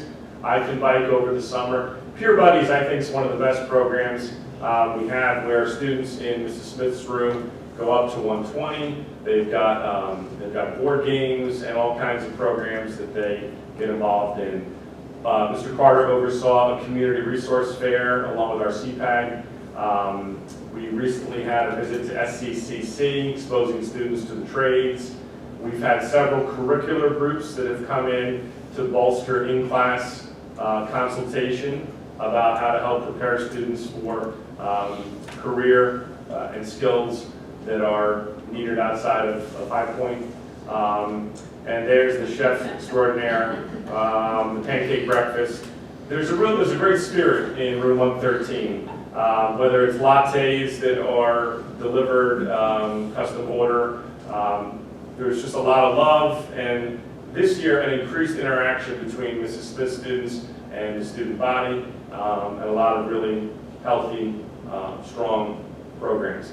If you would like more information, and I know that most of the people in this room know about the information, but should you be watching on YouTube, if you simply go to our opening page of our website, you will see special education as the second option in, and when you click on that, we have a page dedicated to our special education parent advisory group. Our next meeting is April 7th. We meet right across the hall in room 113, and we encourage any interested member from the community. Mrs. Anderson, Dr. Ripley, Mr. Talman, myself, and Mr. Carter are usually involved, along with some really passionate, dedicated parents. So, like most programs, we're not where we want to be, but we're very pleased with the fact that we made progress in an area that needed it, and we thank our guests tonight for your collaboration and leadership. So, that's it. Thank you. Great. Thank you very much. The next item is the board objectives. Two board objectives that we had for the past year was review and update the Board of Education bylaws to ensure greater transparency in operation. What we had agreed is everybody try to get their comments in by the end of January or February, so that anybody new had an opportunity to do them. So now, if we can assemble those and get those to the policy committee to review them, put them together and see if there's any recommendations that we should be making to the board. The policy committee would do that. Appreciate it. Yeah, Dr. Ripley said that We discussed it yesterday at our committee, and we are working on revising the recommendations from the board were submitted to me, and we are in the process of revising those bylaws to present them to the committee prior to proceeding. Thank you. And the second objective was during 2020 calendar year, and over the next several years, Board of Education shall complete 4 credits per year for a total of 16 in 4 years to earn board certification with the New Jersey School Boards Association. Today was one of those. We had a training session today beforehand. We have one sometime in March. And then 2 more, one scheduled in May and then one to be scheduled in the fall. So we're on schedule to keep, we finished this last year successfully. We're not scheduled to do it again this year. One of our standing goals is to complete the CSA, the Chief Supervisor, what's that? CSA? School Administrators evaluation and get it in. It's now part of QSAC. So we should probably schedule for May to get together so we can all complete. Hopefully we'll have it online. We'll get the information from Dr. Ripley beforehand so we can evaluate it. We'll complete it online so that in May and June we can meet, complete the evaluation, and meet with Dr. Ripley to present it before June 30th. It must be in by June 30th to qualify in QSEC. Those are the targets that we have as a board. Is there any other business that we need to address at this time? Seeing no other business, we'll go to curriculum. Debbie, meetings out here, would you mind doing curriculum? Sure. Thank you very much. Sure. We're going to accept the faculty attendance rate, the student attendance rate, and the suspension report. Those are items 1, 2, and 3. And then I'm going to move items 4, 5, 6, 7, 8, 9,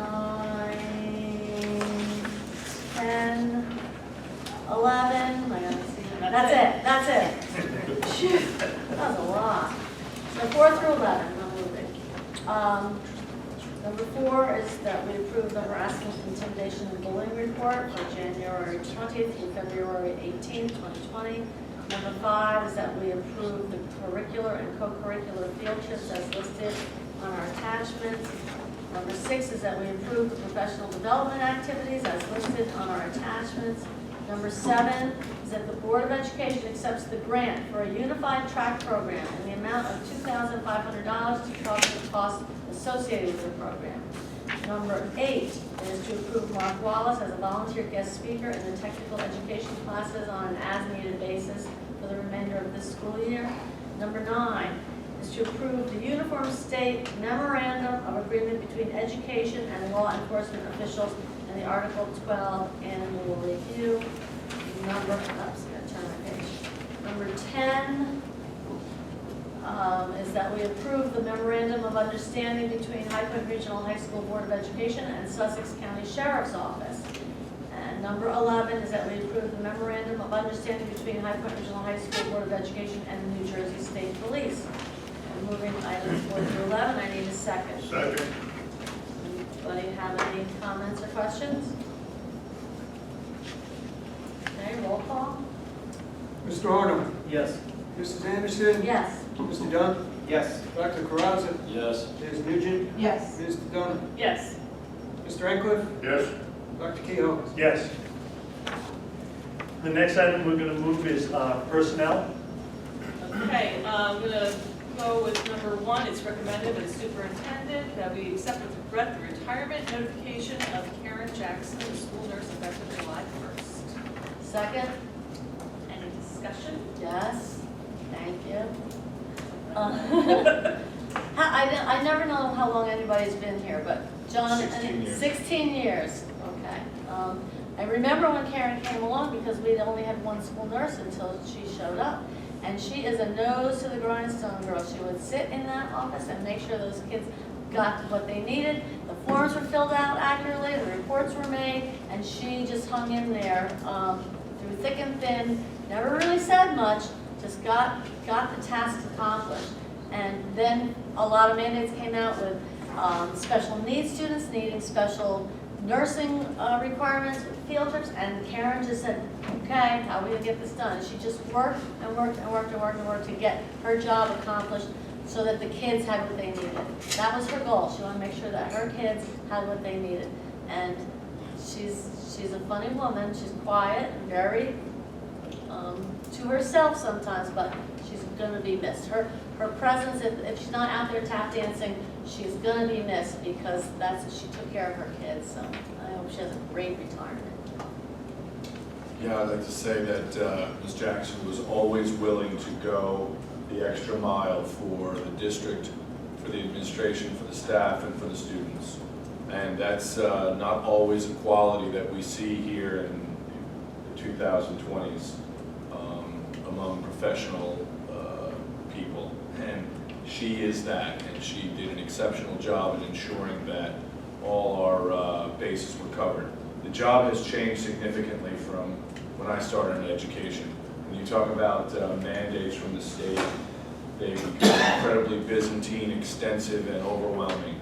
And I think she will appreciate not having to deal with that every day. And she has had a fine 43 years in nursing, for which she should be very proud. Congratulations, Karen. Okay, coming further, roll call please. Mrs. Anderson? Yes. Mr. Dunn? Yes. Dr. Karatza? Yes. Ms. Nugent? Yes. Mr. Donna? Yes. Mr. Ankliff? Yes. Mr. Arnold? Yes. Dr. Kehoe? Yes. Okay, I'm going to move items 2 and 3 as recommended, that the Board of Ed approves the following 6-period assignment beginning retroactively January 27th through the remainder of the 2020 school year, prorated based on 18% as listed.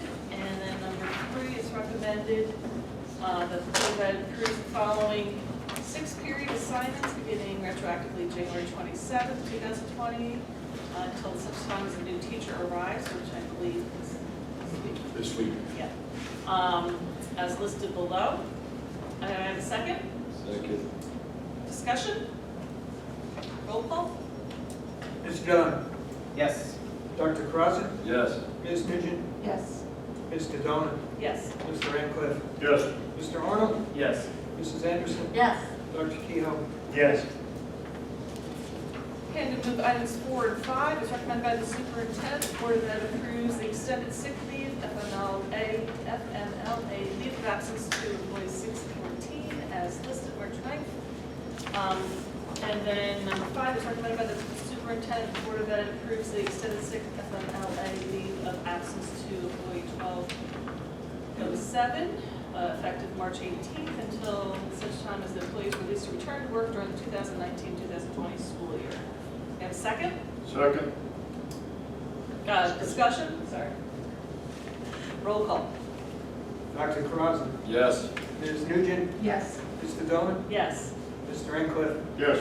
Mr. Arnold, Yes. Mrs. Anderson, Yes. Mr. Dunn, Yes. Dr. Kehoe, Yes.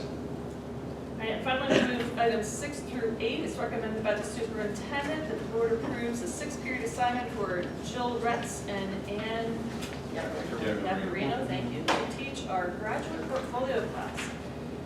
It's not to exceed 65 days of instruction. It's paid on a per diem basis through our Title I grant. Payment will be in accordance with the existing HPRHS agreement, which is 80% BA Step 1,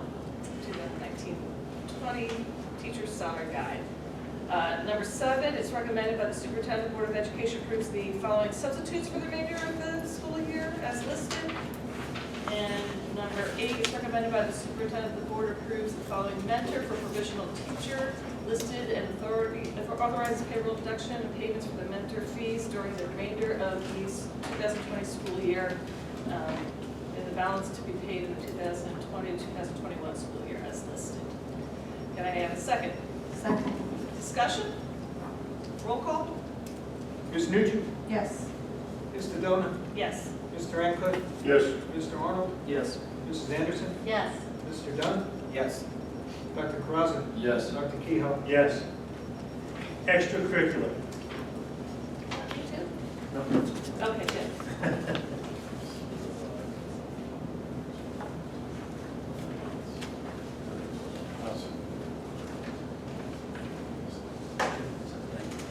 I'm going to move 1 through 3 together. Number 1 is, it is recommended by the superintendent that the Board of Education approves Marty McPhee as a volunteer softball coach for the 2020 season, pending required criminal background check.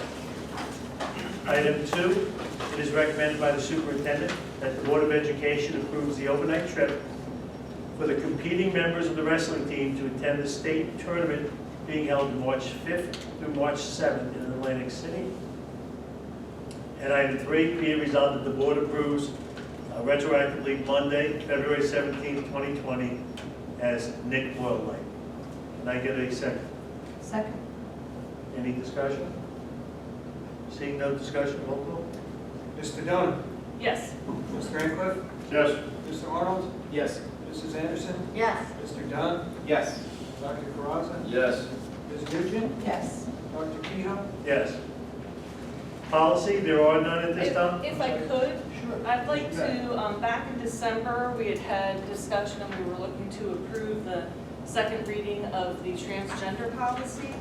And we did finally meet yesterday and discuss it. And we had taken it back to committee because there was a question and issue about some disagreement about the participation in athletics and extracurricular activities. And after discussion and some disagreement yesterday, but we have learned that the proposed idea of following something like the NCAA follows is not, in fact, allowed by the NJSIAA. So since that proposal is not allowed, I'd like to move that we pass the second reading of the transgender policy. And I second that. Any discussion? I'm opposed to it, I think it's been properly vetted, and I think it's inappropriate to bring it up this time. I think that we've talked about it a lot. I think we've discussed the proposal that was written by Strauss-Esme. Tonight, our attorney said that this proposal that Strauss-Esme originally put forth in 2017, whenever that was, 16? 15, was questionable, but their upgraded proposal or policy is fine, and that my At this point in concern, time, we're just looking for a second. I seconded it, I apologize. No, and now I we're apologize. conversing. Anybody? So anyway, I think that this policy, although as we learned tonight, it is not stated that you have a policy in place. The law does not state that you must have this policy in place.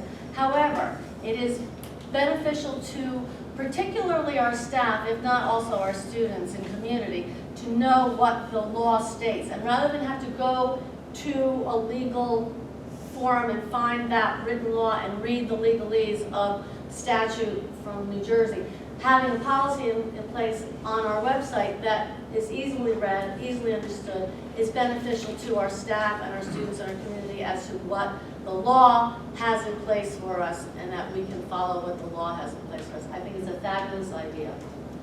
And I'd like to mention that I think it's inappropriate also at this point in time, because it's called the second reading. Part of the reason the second reading is so the community can be properly informed in advance that a matter is going to be put on the agenda, and I think this is of such important matter that it should be on the agenda in advance, so the public has a chance to see that it's going to be discussed, and an opportunity to be here to present their opinion to it. And by putting it on without having it properly noticed to the public, I think would be inappropriate. It would certainly give the appearance of trying to sneak it through. Well, it was on the agenda 2 meetings. It was on the 2 agenda. meetings. Right, no. It was on the agenda for the first reading in November, and it was on the agenda for the second reading in December, and we had no public comment Nobody was about here it. to talk about it, yeah. So, and the only reason that it was thrown back to committee was about the athletic and extracurricular involvement. And so nobody had any discussion at that time about anything else with the, in fact, Dr. Croza had only brought up that he had no problem with the rest of the policy. He only had an issue with the athletic aspect of it, participation. I'd also like to bring up the mistaken belief that there's any law requiring this. There is no law requiring this. The law, all that the law says is the legislatures recommended that the Commissioner of Education issue guidelines should a school decide to adopt policies. It doesn't require the school to adopt policies. It's a totally voluntary policy on a school-by-school basis. The Commissioner of Education didn't even go through the proper process to have his recommendations reviewed, because the normal procedure under the administrative law of New Jersey is to issue it to the public so there can be public notice and public comment. The Commissioner of Education issued a letter of what his opinion would be without any public comment on that. And that is what is now before us on the state requiring the commissioner issue recommendations on what schools should consider, and the Commissioner of Education writing a letter on some of the things that he believes should be considered. So there is no obligation that anybody who leads you to believe that there's a legal obligation to adopt any policy is misleading you. Well, it doesn't really matter to me that it's not a required law, but because I believe transgender students need to feel supported by the school and their community. According to the Child Mind Institute, and I'm reading off here because it's an article that I had distributed to the entire board, transgender teenagers feel extremely uncomfortable in their bodies. The disconnect between their experienced gender and their assigned gender can result in acute distress called gender dysphoria. A recent study of transgender genes found that more than 50% of transgender males and almost 30% of transgender females reported attempting suicide. Transgender adolescents are often vulnerable to bullying and family rejection. So since transgender students suffer a lot because they grow up in a society that teaches them to feel a certain way that they don't, most teenagers have trouble figuring out their own identity, but this difficulty is compounded for transgender teens. Because they often deal with peers and family members who do not understand them, it's important that they have support of the school. In addition to that, we are the only high school in the county, and probably one of the very few high schools in the state, that do not have this policy. And I think it's really important that we protect our administrators, but our administrators have been band-aiding the situation, relying on the HIB policy, but they are uncomfortable with it because people need to be, the policy and what is expected needs to be clearly delineated so that the public understands and the student understands what exactly is expected of how the transgender students should be treated with respect.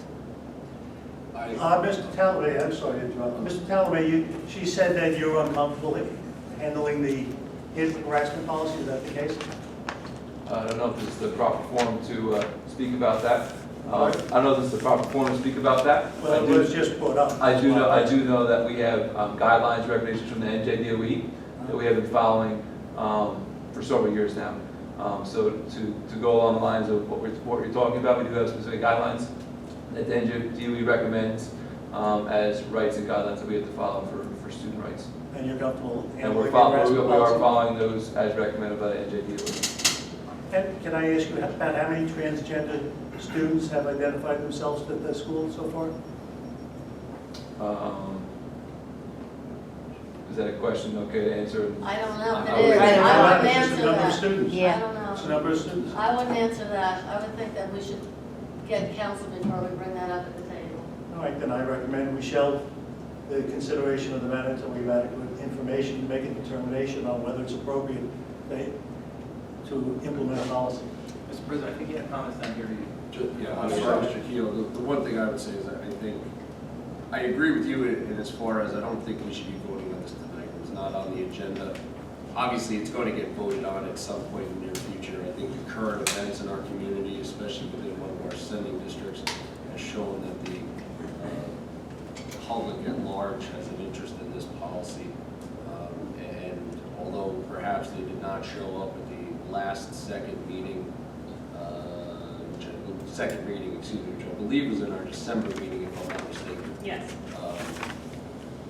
I think that would be different now, and I think it would be inappropriate to vote on a policy without having some community input, if they so choose, at the next meeting. This was not on our public agenda tonight to vote on. This is not one of our boilerplate must-pass policies. As you indicated, it is not legally required. So I would oppose bringing it up at this point, only because I believe it's something that the public should have input on. Secondly, I disagree with our counsel. I think that this policy, the specific paragraph that I've had a problem with, deals with the interscholastic athletics.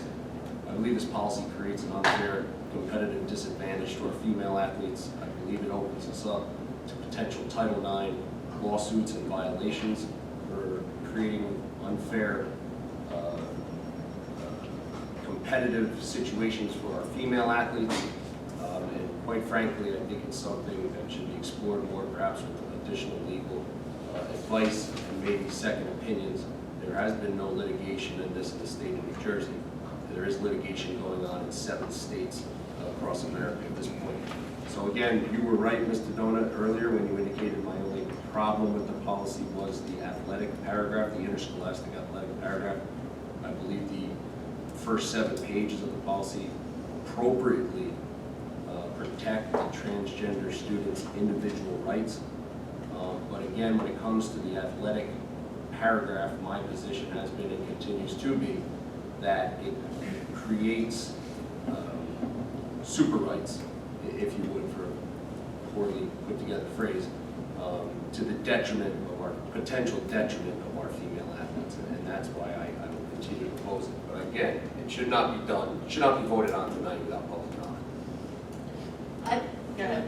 I think that, you want to say something? Did you- Go ahead. I think that the public comment piece is, as Gail said, nobody was here when it was the second reading. Nobody showed up. And at the Sussex Wantage meeting where they had the second reading and approved it, I think only, according to the Herald, and I believe it, the only one person was opposed to this policy. So in Sussex Wantage, there was not an outcry from the public to not have the transgender policy approved. It was just one person who was against it because he's basically anti-government interference in life. And I mean, I respect that philosophy, political philosophy, but that was his problem with the policy, not anything specific one way or the other.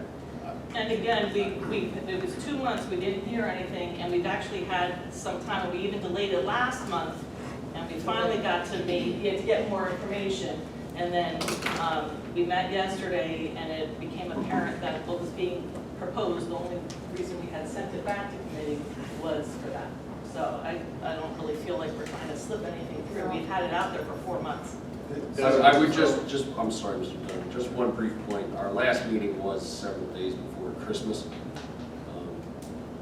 So, the public public participation was probably, at least to a certain extent, less because of the holiday schedule, but again, I've said my point, and that's all I have to say.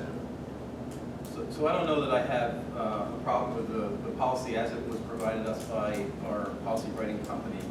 I do happen to agree with the board president that this should probably be delayed until a future meeting. I don't feel that the committee, Personnel and Policy Committee, has made a clear recommendation to the rest of the board. So for that reason, we've been without a policy for so long. We've had a first reading of it. I don't believe that being a little more careful, presenting a concerted effort to the public, if it takes another month, it's going to be a problem. And finally, I do know that there is one board member absent tonight that I believe would like to weigh in on the policy. If for no other reason than that, I would recommend that we consider the policy at a later meeting. Do you see any other comments? There was a second policy proposed too, because the schools in Sussex County, you have one policy or the other. And I would like to look more into that second policy that it did not have, because I thought it was clear, maybe it was worded more clearly. Do you have access to that? Did we Yeah, get it? Yes, no, I you do have it, Yeah. but that, I thought we were just worried about the athletic aspect of it. If the Personnel and Policy Committee is going to meet and propose again, are you on the committee? And well, if you're gonna meet again and propose another policy, we have to start over. I don't have a problem with this first and second reading again. I just think that we have to keep pushing this back, and pushing this back, and pushing this back, and then we don't do anything about it. I would like more assurances from the committee that we would get it done and bring it to the table, because it just hasn't gotten done, and it hasn't come back to the table. And I haven't heard anything specific that people had an issue with.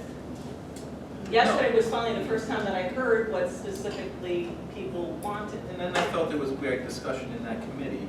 We were unfortunately short of time, and I do believe perhaps we can call an additional committee meeting in between. I don't know if we need extra time. I don't feel that there was a clear consensus from the committee to propose to the rest of the board. I would agree. I mean, my understanding how we left it was that a draft proposal would be written, which was done today. It hasn't been disseminated yet, but and that we would review that draft proposal. But that draft proposal had to do with what was, we can't do that. And we did hear some information tonight from our attorney. So you have to undraft that one, you have to come up with another draft. I disagree, but I disagree. But I hear what you're saying. And I hear, yeah, President, could I ask for clarification what the motion, to move the second reading. to have a second reading of? Yeah. Okay. It's a policy that we haven't even seen yet. Well, no, yeah, But you've it's seen in, it. it's the same one. There's seen no it? changes? No No changes. changes. The one as it came to us in November and December. That policy, as written by Strauss Esme. Okay, are there any other comments? The motion was to have a second reading of the transgender policy that is not on the agenda for No, I this didn't, The that was motion- not the The motion. motion is to restore it to the agenda. To Yes, restore it to to the the agenda. agenda. To Okay. restore it to the agenda, to have a vote on, a second reading. Well, Yeah, so if it does pass, we would have then an additional vote. No, No. no, This this is the motion is first. the vote. Okay. I'm just trying to No, make this is clarification. the vote. Restore it She to made the the motion. agenda. Ask the Restore person the who made the motion. I wanted it to, because back in December, it was a motion to approve the second reading. So you're I bringing wanted that to, again. I want to bring that again, because we took it back to committee to discuss, and it was to discuss the athletic aspect. And then, so it was tabled to Yes. discuss the athletic aspect. And the proposal that was made about the athletic aspect was Deemed illegal. deemed illegal, yes, or it would cause us not to be able to participate effectively. So at that point, because that was the only thing I didn't think anybody had an issue with, so I am moving that we approve the second reading of the policy As written. as written. I just But asked again, procedurally, do we have to That's return it? your request, and that would be the first vote. Then you'd have to have a second reading, and you'd have to have a vote on the policy. That was the No. It's not on the agenda. That was It it. has to be put on the agenda to vote. You can, No, you you can- can, you You can can revise make a the motion agenda. on, at the But that's the table. motion, to revise the agenda, then the No, motion. that's not her motion. Her motion is to vote on that policy second reading. That's her motion. Okay, is there That's any other the comments? And you can make motions at the table. You don't have to have them on a piece of paper. Are there any other comments? Can you take a roll call on a motion to add the second reading of the transgender policy as To approve previously? the second reading. Add the Yes. transgender policy To onto the approve. agenda.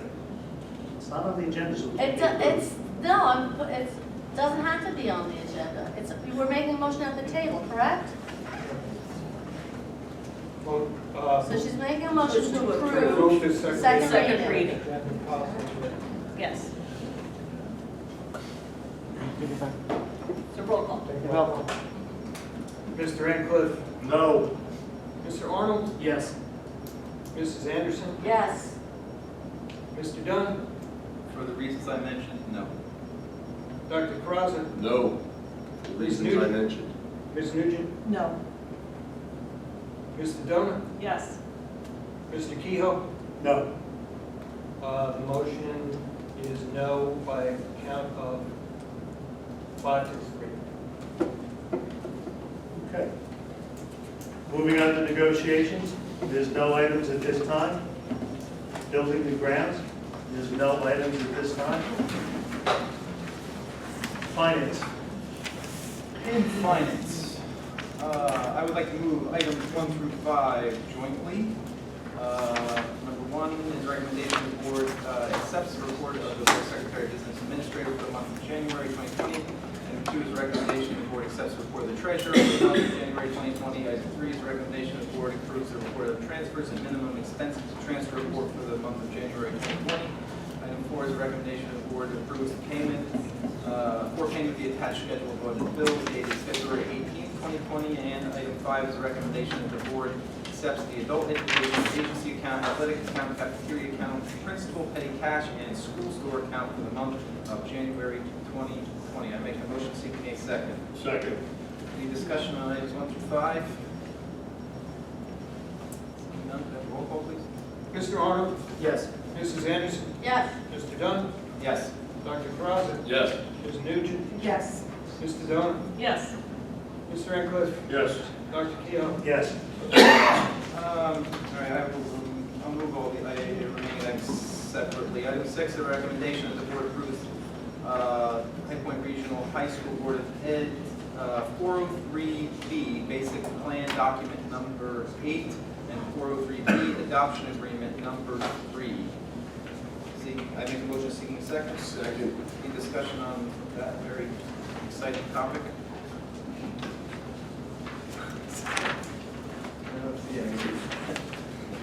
Mrs. Anderson? Yes. Mr. Dunn? Yes. Dr. Kraza? Yes. Ms. Nugent? Yes. Mr. Donah? Yes. Mr. Radcliffe? Yes. Mr. Arnold? Yes. Dr. Kehoe? Yes. Okay, item 7, I move, it is a recommendation that the board approves the following vendor payments to come from the spring musical activities account as listed. Making a motion seeking a second. Second. Discussion on item 7? Seeing none? Mr. Dunn? Yes. Dr. Kraza? Yes. Ms. Nugent? Yes. Mr. Donah? Yes. Mr. Radcliffe? Yes. Mr. Arnold? Yes. Mrs. Anderson? Yes. Dr. Kehoe? Yes. Item 8 is a resolution that be resolved that the board accepts the following grant donations from the High Point Ed Foundation in the amount of $4,000, and they are distributed as listed. Is this a all in favor? No, there's money involved. Oh, because there's money, okay, so, I need a second actually. Second. Any discussion on item 8? None? Dr. Karatza? Yes. Ms. Nugent? Yes. Mr. Donovan? Yes. Mr. Ancliffe? Yes. Mr. Arnold? Yes. Mrs. Anderson? Yes. Mr. Dunn? Yes. Dr. Kehoe? Yes. Item 9, be it resolved that the board accepts a gift card in the amount of $100 from Artsonia to be used at Blick Art Materials. This was the result of Zoe Tiger, 12th grade student, being named Artsonia's Artist of the Week for February 9th through the 15th, 2020. And I believe we did hear about that earlier tonight. Make a motion, seeking second. Second. Any discussion on this? My only discussion is thanks, Zoe. Roll call. Ms. Nugent? Yes. Mr. Donovan? Yes. Mr. Ancliffe? Yes. Mr. Arnold? Yes. Mrs. Anderson? Yes. Mr. Dunn? Yes. Dr. Karatza? Yes. Dr. Kehoe? Yes. Item 10 is a recommendation that the board grants permission to Sussex Rural Electric Cooperative to host their annual membership meeting on June 8th, 2020, from 4:30 to 9 p.m. in the high school auditorium. Making a motion, seeking a second. Second. Discussion on item 10. They give out gifts if you're a Sussex Rural member, you should help them. Give out gifts. Yes. Well, there you go. Mr. Dunn? Yes. Mr. Ancliffe? Yes. Mr. Arnold? Yes. Mrs. Anderson? Yes. Mr. Dunn? Yes. Dr. Karatza? Yes. Mrs. Nugent? Yes. Dr. Kehoe? Yes. And finally, item 11 in finance is a recommendation the board approves the following tuition contracts between High Point Regional High School sending and the following districts and related information as listed. Making a motion, looking for a second. Second. Discussion on item 11. Okay. Mr. Ancliffe? Yes. Mr. Arnold? Yes. Mrs. Anderson? Yes. Mr. Dunn? Yes. Dr. Karatza? Yes. Ms. Nugent? Yes. Mr. Donovan? Yes. Dr. Kehoe? Yes. Number 8, H, transportation, Mr. President. I'd like to move items 1 through 5 together. Number 1 being the approval of the joint transportation agreement for transportation of a listed student to the Camden County Educational Services Commission for the current school year as listed. Number 2, the board approved the joint transportation agreement for shared transportation costs for the concert band for the current school year as listed. Number 3, the board approved the joint transportation agreement for the transportation of the listed student for the current school year as listed. Number 4, that the board approved the joint transportation agreement for the transportation of the Paulsboro special needs student for the remainder of this school year as listed. And number 5, that the board approve the following quoted contracts for trips for the current school year as listed. Do I have a second? Second. Is there any discussion? Ask for roll call, please. Mr. Arnold? Yes. Mrs. Anderson? Yes. Mr. Dunn? Yes. Dr. Karatza? Yes. Ms. Nugent? Yes. Mr. Donovan? Yes. Mr. Ancliffe? Yes. Dr. Kehoe? Yes. Long-term planning, there's no long-term planning at this point in time. Legal, it is recommended that the Board of Education approves the settlement agreement in the matter captioned Dr. David Kinsler versus Board of Education, High Point Regional High School District, Sussex County, EDU, 15421-2019, and authorizes the board president, the board's administration, and the board's attorney to take all steps necessary to carry out this action of the board. Do I have a second? Second. Do we have any discussion? Seeing no discussion, take a roll call, please. Mrs. Anderson? Yes. Mr. Dunn? Yes. Dr. Karatza? Yes. Ms. Nugent? Yes. Mr. Donovan? Yes. Mr. Ancliffe? Yes. Mr. Arnold? Yes. Dr. Kehoe? Yes. Next item is correspondence, and to confirm what Ms. Anderson mentioned before, we did get one letter. It was from Mr. Getler to quote, send me a copy of his article that I received the letter, yes. As board president, yes, I received the letter as board president about his letter to the editor and his attending the Sussex Wantage regional school on the transgender student policy with a note hoping that we would not adopt a similar policy. It was the only letter that we received. Miscellaneous, any miscellaneous items? Public comments. We're going to have open up to the public now. Again, I'm going to repeat that, give your name, your address. We're going to limit it to 3 minutes per person for a total of 45 minutes. I'll just put it on the timer. If you get a time to go off, please be respectful and keep to the 3 minutes. Do we have anybody who'd like to speak? Please.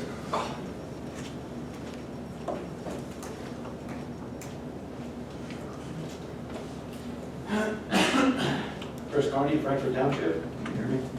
Your liaison again, lucky me. Works out good because my son is a sophomore and my 8th grade will be here next year.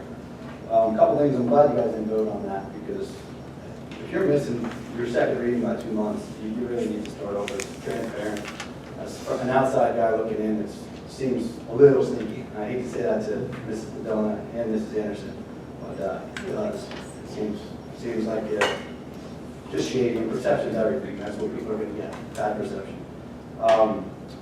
Request for Dr. Ripley and Mr. Campbell, if you guys can come to our committee meeting, maybe in April, when you're done with your budgets, just go over all that stuff that you normally do. If I may, for the public, can you just explain what meeting you're asking? Township committee, sorry, I'm a liaison for Frankfurt Township, I sit on Township committee. We've already scheduled to attend your April meeting. Excellent. We've already communicated that and are scheduled and have been confirmed to be on the agenda. Perfect. On the night of April 14th. Thank you. 14th. Okay, good. I want to thank you guys, number one, because no one ever gets a thank you. I never get a thank you, so thank you guys for stepping up always, because you guys get a lot of abuse and it's going to be tough for your budget this year, I'm sure, with all the state aid cuts. Your field use, when it comes to that, we're going to have all our fields open at the park this year. So if you guys need some field time, depending on the weather, as long as our fields are open, either call me or Brad Zakowitz from the park. We have the fields, we need to use them, right? And then, my favorite, and I know you guys are busy with your budgets, but I brought up probably 5 months ago about charging students that park here. I know some of you guys aren't paying favor to that, but a lot of schools do it. If Denny does it, Jefferson does it, Oak John does it, there are schools that do it. And when your cuts, you're gonna have to pay your parking lot sooner or later and seal it, paint lines, whatever. Just want you guys, unless you tell me no, I'm good with no, but until I hear no, I will be here bothering you about this. So, just want to reiterate, charging, if $10 is good, $5 is good, something that will offset your costs. And again, you're gonna have a tough year with your state aid, so. Please think about it. Like I said, if you want to say no, I'm good with that. But you do. I will be here. Anything else you need from me, just email me or call me. All right, most of you guys have my number. All right. Thank you very much.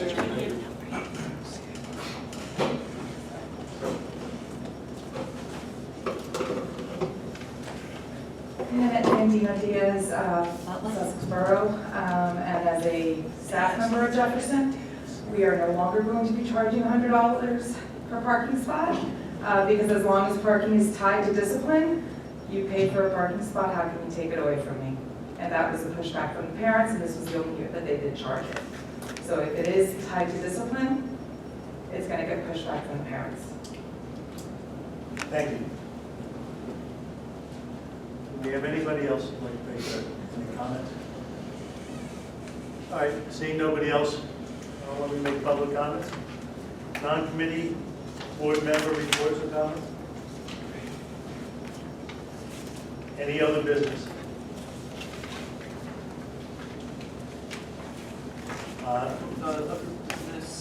Could I ask when the Ed Foundation event is? Maybe it's worth publicizing the date? Yeah, you certainly may. The Highmark Regional High School Educational Foundation is holding its annual beefsteak on Saturday, February 29th at the Beaverville Firehouse Church.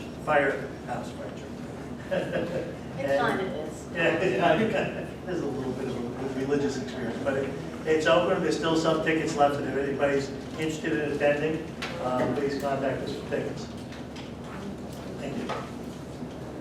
And, Jim, There have been no new open requests.